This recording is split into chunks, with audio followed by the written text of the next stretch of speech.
अगर इस सवाल को पूछा जाए कि अंतरिक्ष और समुद्र में किसको ज्यादा अच्छे से खोजा गया है, तो आप में से ज्यादातर लोगों का उत्तर होगा समुद्र को। यह उत्तर काफी ज्यादा आसान भी लगता है, क्योंकि पहली बात तो ये है कि अंतरिक्ष बहुत विशाल और अनंत है, और तो और ना ही हमारे पास इतनी आधुनिक टेक्नोलॉजी है कि हम इतने बड़े अंतरिक्ष को पूरी तरह से खोज पाएं। दूसरी तरफ है हमारी पृथ्वी पर मौजूद समुद्र, जो पहली बात तो अनंत नहीं है, और दूसरी बात यह पूरी तरह से हमारे ही ग्रह पर मौजूद है, और इन पर हम न जाने कितनी सदियों से यात्रा भी कर रहे हैं। लोग इन्हीं समुद्रों के किनारों पर छुट्टियां मनाने जाते हैं, और तो और इनके किनारे पर कई शहर भी बसे हुए हैं।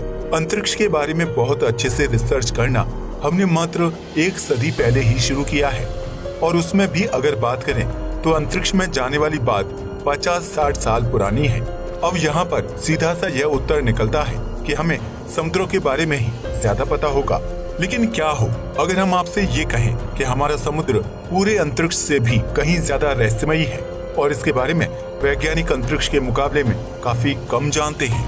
असलियत में इस सवाल का उत्तर ढूंढना काफी ज्यादा कॉम्प्लिकेटेड है। भले ही हम समुद्रों पर न जाने कितने सालों से यात्रा कर रहे हों, लेकिन कभी भी हमने उसको एक रिसर्च के नजरिए से नहीं देखा। लेकिन आधुनिकता आने की वजह से हम हर चीज को एक रिसर्च पर्सपेक्टिव से देखने लगे हैं, जिसकी वजह से समुद्र भी अब वैज्ञानिकों के लिए रिसर्च का एक अच्छा केंद्र बन गए हैं। समुद्र से ही हमारी पृथ्वी पर जीवन शुरू हुआ था, और इसीलिए इसके बारे में ज्यादा से ज्यादा जानकारी इकट्ठा करना हमारे लिए काफी ज्यादा फायदेमंद साबित हो सकता है, क्योंकि इससे हम ये पता लगा सकते हैं कि अंतरिक्ष में बाकी जगहों पर कैसे जीवन शुरू हुआ। हम इंसानों का समुद्रों के साथ बहुत पहले से ही बहुत अच्छा रिश्ता रहा है, लेकिन फिर भी इसके जितने पार्ट को अभी तक वैज्ञानिकों ने खोजकर रिसर्च किया है, उसे जानकर आप चौंक जाएंगे। तो आइए सबसे पहले जानते हैं कि हमने समुद्र के कितने हिस्से को डिस्कवर किया है। सबसे पहले तो आपको ये बात पता होनी चाहिए कि अगर हम अंतरिक्ष में रिसर्च करते हैं और उसके बारे में जानकारी इकट्ठा करते हैं, तो उसे स्पेस एक्सप्लोरेशन कहा जाता है। वैसे ही जब हम समुद्र के बारे में जानकारी इकट्ठा करते हैं और अगर इसमें किसी पनडुब्बी को भेजा जाता है, तो उसे नॉटिकल एक्सप्लोरेशन कहा जाता है। यहाँ नॉटिकल शब्द का मतलब होता है समुद्र से जुड़ा हुआ। यह शब्द पुरानी बाइबल की किताबों से आया है।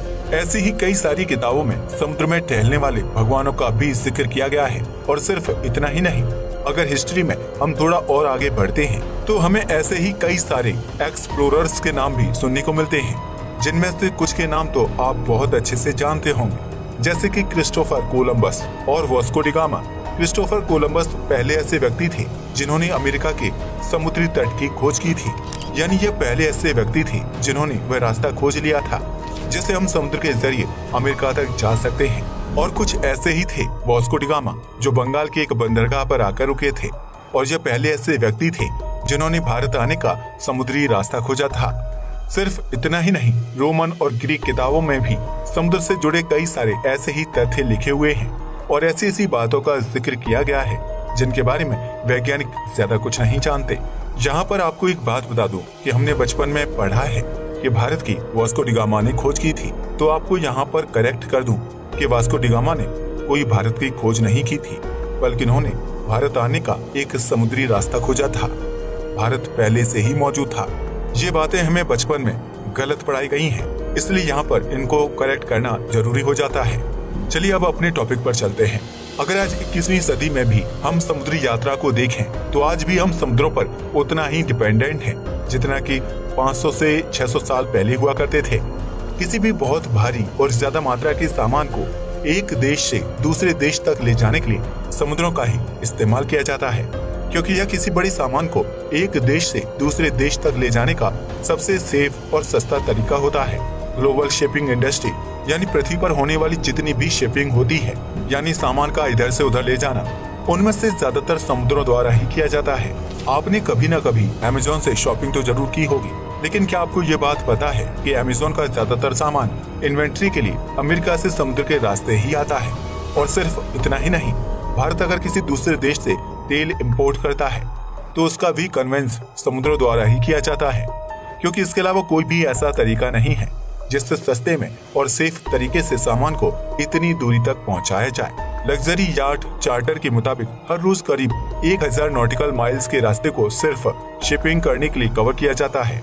अब ये नॉटिकल माइल्स भले ही थोड़ा सा कॉम्प्लिकेटेड शब्द लगे, लेकिन असल में एक नॉटिकल माइल का मतलब होता है करीब 1.8 किलोमीटर। इतना ज्यादा ट्रैवल होने के बाद भी समुद्र आज तक की सबसे कम खोजी गई चीजों में से एक है। तो आखिर अभी तक हम समुद्र का कितना प्रतिशत हिस्सा खोज पाए हैं? खैर, अगर नेशनल ओशन सर्विस की रिपोर्ट की माने तो उनके मुताबिक हम अभी पृथ्वी पर मौजूद पूरे समुद्रों का मात्र 5% हिस्सा ही खोज पाए हैं। और खोजने का मतलब ये है कि हमने उसे अच्छे से एक्सप्लोर किया है। एक्सप्लोरिंग में कई सारी चीजें आती हैं, जैसे उस एरिया के सभी पेड़ पौधों पर पूरी रिसर्च, और सिर्फ पेड़ पौधों पर ही नहीं बल्कि वहाँ पर जितनी भी मछलियों की प्रजाति या समुद्री जीवों की प्रजाति है उन पर भी अच्छे से रिसर्च करना।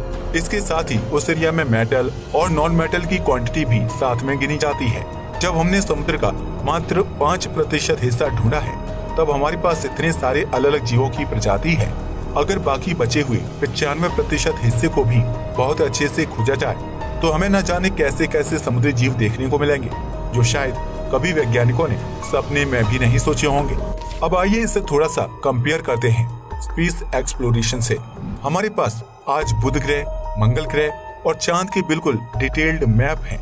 यानी अगर आप चांद के किसी भी लोकेशन पर खड़े हुए हैं तो वैज्ञानिक आसानी से आपको ट्रैक कर सकते हैं और उस एरिया की पूरी जानकारी बता सकते हैं, जैसे वहाँ पर कौन से मेटल पाए जाते हैं और कौन से नॉन मेटल पाए जाते हैं और वहाँ की मिनरल वैल्यू क्या है। इतना ही नहीं, मंगल जैसे ग्रह के मामले में वहाँ का तापमान, वायुमंडल का प्रेशर, हवा की गति और आने वाले 1 साल में उस एरिया के साथ क्या होगा, जहाँ तक बताया जा सकता है। ये तो बहुत सीधे ही पता चलता है कि वैज्ञानिक स्पेस एक्सप्लोरेशन में कई गुना ज्यादा आगे है। खैर, स्पेस एक्सप्लोरेशन को हम थोड़ा बाद में जानेंगे। अभी सबसे पहले ओशन एक्सप्लोरेशन के बारे में थोड़ा और चर्चा करते हैं। तो आखिर क्यों हम समुद्र के बारे में इतना कम जानते हैं और क्यों वैज्ञानिकों ने उसके 95% हिस्से को अभी तक अच्छे से एक्सप्लोर नहीं किया है? खैर, नॉटिकल एक्सप्लोरेशन के इतने ज्यादा कठिन होने के 2 मुख्य कारण हैं। सबसे पहला कारण है टेक्नोलॉजी।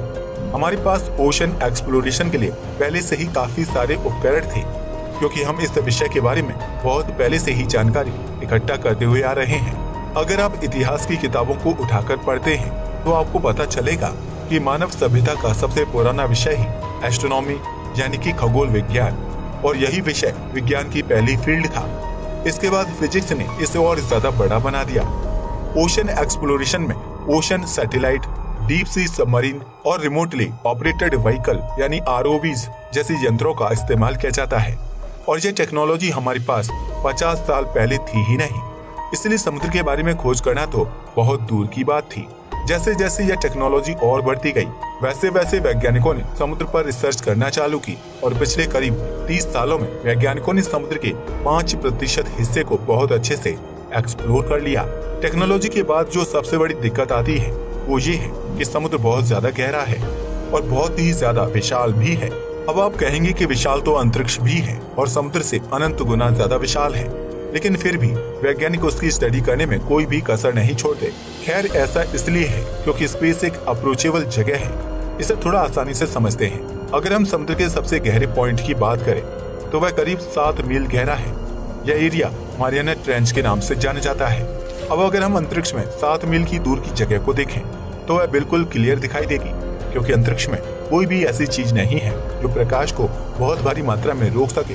इसलिए हम एक नॉर्मल कैमरे का इस्तेमाल करके भी बहुत आसानी से रिसर्च कर सकते हैं। आइए एक और बहुत छोटे से एग्जाम्पल से बहुत आसानी से समझते हैं कि मैं क्या कहना चाहता हूँ। हमारा चांद हमारी पृथ्वी से करीब 3,84,400 किलोमीटर दूर है, लेकिन फिर भी हम एक नॉर्मल सैमसंग के मोबाइल का इस्तेमाल करते हुए उस पर जूम करके उसकी सतह को बहुत आसानी से देख सकते हैं। और अगर वैज्ञानिकों के द्वारा यूज किए जाने वाले इंस्ट्रूमेंट का इस्तेमाल किया जाए तो सिर्फ उसकी सतह का ही नहीं बल्कि सतह पर क्या चीजें मौजूद हैं और कितनी मात्रा में मौजूद हैं, ये भी बहुत आसानी से पता लगाया जा सकता है। लेकिन वही चीज अगर हम समुद्र में करने की सोचें तो यह संभव नहीं है, क्योंकि पानी की वजह से लाइट समुद्र के नीचे वाले भाग में नहीं जा पाती, जिसकी वजह से वहाँ पर रिसर्च करना और भी ज्यादा कठिन हो जाता है। अगर हमें समुद्र के सबसे डीपेस्ट पॉइंट में रिसर्च करनी है तो वहाँ पर हमें किसी न किसी चीज को भेजना पड़ेगा, और वो भी बहुत मजबूत सेंसर के साथ। जहाँ मैंने मजबूत शब्द का इस्तेमाल इसलिए किया क्योंकि समुद्र के नीचे पानी का दबाव इतना ज्यादा होता है कि अगर आपको अचानक से वहाँ पर छोड़ दिया जाए तो आपकी सारी हड्डियाँ चकनाचूर हो जाएंगी। ऐसे में किसी मशीन को भी संभालना काफी ज्यादा कठिन हो जाता है। सिर्फ इतना ही नहीं, समुद्र का पानी नमकीन होता है।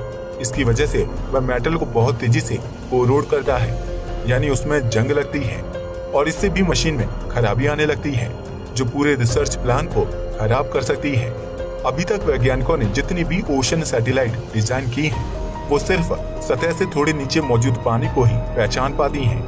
इन सैटेलाइट की मदद से वहाँ के तापमान का पता लगाया जा सकता है और इन्हीं से पानी के रंग को देखा जा सकता है, जिससे यह पता चलता है कि वहाँ पर कौन से पेड़ पौधे मौजूद हैं। अगर इससे ज्यादा डीप में यह सैटेलाइट जाती है तो उनके डेटा या तो सही नहीं होते या फिर यह सैटेलाइट खुद ही वहाँ पर फंक्शन करना बंद कर देती है। इन्हीं कुछ दिक्कतों की वजह से हम ओशन एक्सप्लोरेशन में आज भी काफी ज्यादा पीछे हैं। अगर हम समुद्र में 200 मीटर से ज्यादा नीचे जाते हैं तो वहाँ पर सूर्य की रोशनी पूरी तरह से खत्म हो जाती है और बहुत ही गहरा अंधेरा होता है, जिस वजह से वहाँ पर रिसर्च करना काफी ज्यादा कठिन हो जाता है। समुद्र के नीचे वाटर प्रेशर भी काफी ज्यादा बढ़ जाता है। अगर आप समुद्र के 200 मीटर से नीचे वाले पॉइंट पर खड़े हुए हैं तो वहाँ पर आपके शरीर के ऊपरी भाग पर उतना ही वजन होगा जितना कि आपके ऊपर अगर 50 एरोप्लेन रख दिए जाएं तब होगा। इससे आप अंदाजा लगा सकते हैं कि वहाँ पर किसी मशीन और किसी भी यंत्र को भेजना कितना ज्यादा मुश्किल होता होगा। अंतरिक्ष में इंसानों को भेजना काफी ज्यादा आसान है और इसलिए हर 6 महीने में ही अंतर्राष्ट्रीय स्पेस स्टेशन पर इंसानों को भेजा जाता है। और यहाँ तक कि हम तो चांद पर भी कदम रख चुके हैं। समुद्र में हमने अभी तक बहुत कम खोज की है। इसके और भी कुछ कारण हैं जो शायद ही आपको कहीं देखने को मिलेंगे, लेकिन ये भी इस सवाल को बहुत अच्छे से जस्टिफाई करते हैं। आपने ये कई बार सुना होगा कि वैज्ञानिक पृथ्वी पर ही बैठे बैठे टेलीस्कोप का इस्तेमाल करके कई अलग अलग ग्रहों पर मौजूद समुद्रों और उनमें कैसी कैसी चीजें मौजूद हो सकती हैं, उनका पता लगा लेते हैं। लेकिन ऐसा हम अपनी पृथ्वी पर नहीं कर सकते।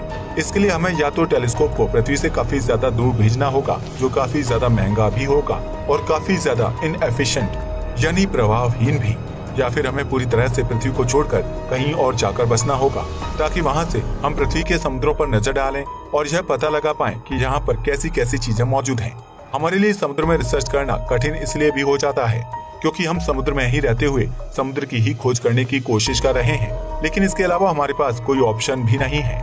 इसके अलावा जो एक और कारण समुद्र के कम खोजे जाने पर निकाला जाता है वो ये है कि समुद्र की खोज करने पर हमें कुछ ज्यादा हासिल नहीं होगा, जबकि वही रिसर्च अगर हम अंतरिक्ष में लगाते हैं तो हम आगे चलकर मल्टी प्लैनेटरी स्पीशीज बन जाएंगे और हम एक से ज्यादा ग्रहों पर इंसानी सभ्यता को बसा पाएंगे।